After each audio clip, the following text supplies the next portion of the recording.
Next, modality. You know, the medical community has really been flocking to the iPhone.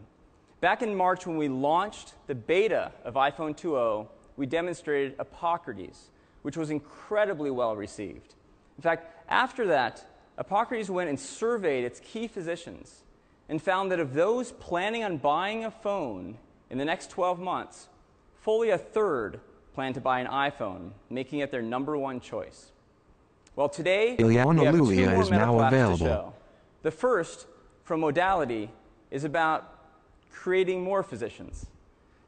And to talk you through that, I'd like to invite up Dr. S. Mark Williams. Dr. Williams? Thanks, Scott. Thank you. Our lead developer, James Crouch from the app, and I are thrilled to be here today to share with you one of our learning applications. So medical students typically rely on bulky paper flashcards and atlases to learn the complex names and locations of the structures of the human body. But this is about to change. We've started with the gold standard in medical illustrations, the beautiful Netter collection, and using the iPhone SDK, we've created an app that is not only more portable, but also far more powerful than paper flashcards. So let's have a look. A student can easily find a region of the body and they view hundreds of anatomical images. Once they select one of those images, then they can easily zoom and pan across these beautiful and highly detailed images. Imagine doing this on any other mobile device. Simply select...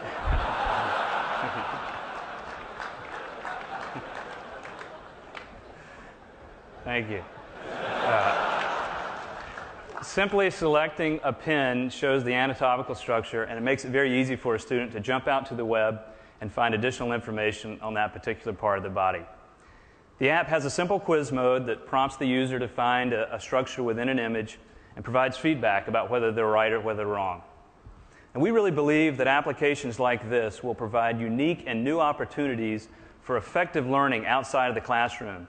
And I witnessed this firsthand in my teaching of brain anatomy when a student, after using a prototype of this application, said, "Dr. Williams, I learned 5 new brain terms this morning while I was waiting in line for my latte." So the iPhone SDK has enabled modality to provide learners instant access to the content that they trust on the device that they really want to carry.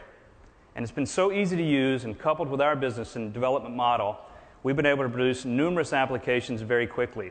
Not only medical applications that we're talking about here today, but we're also bringing some of the biggest brands in K-12 education and consumer reference content. And we're excited to announce that within weeks of the App Store launching, we'll have a dozen applications available and many more by the end of the year. Thank you very much. Thanks.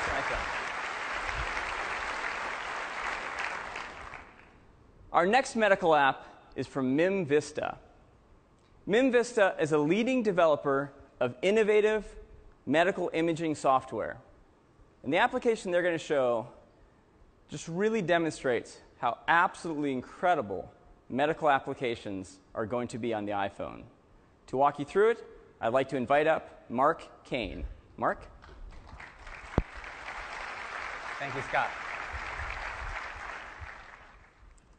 Medical imaging involves a lot of data and a lot of interaction.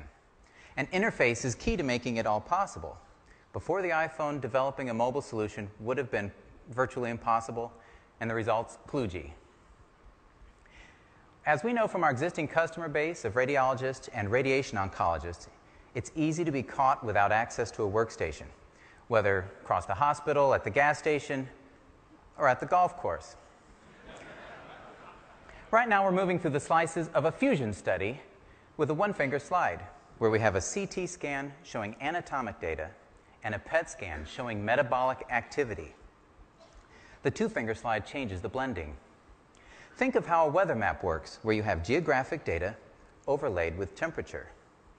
We fuse the two together and present it as a multiplanar reconstruction. Tap View to change the viewing plane so that you can see the data from the bottom, from the side, and from the front. Early on, we recognized the potential of the iPhone, and we set out to see if this was even possible. After 1 week, we had a prototype, a product definition, And the excitement propelled us through 3 more weeks in which Jeremy Brockway here said the SDK let his ideas just fall out without hindrance. Let's zoom in. We can use the pinch, the double tap, and then pan with one finger.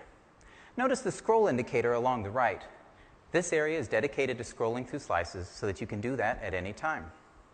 The swipe is the quick way to transition between volumes, and when you're viewing a single volume, the 2-finger slide changes the contrast, or window and level, an important tool for visualizing such a wide range of data.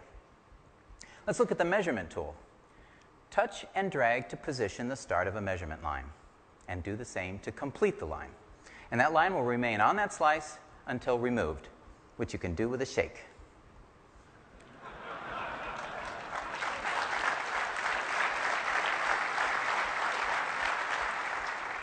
Finally, let's look at the MIP movie. This is a 3D reconstruction ideal for visualizing PET images.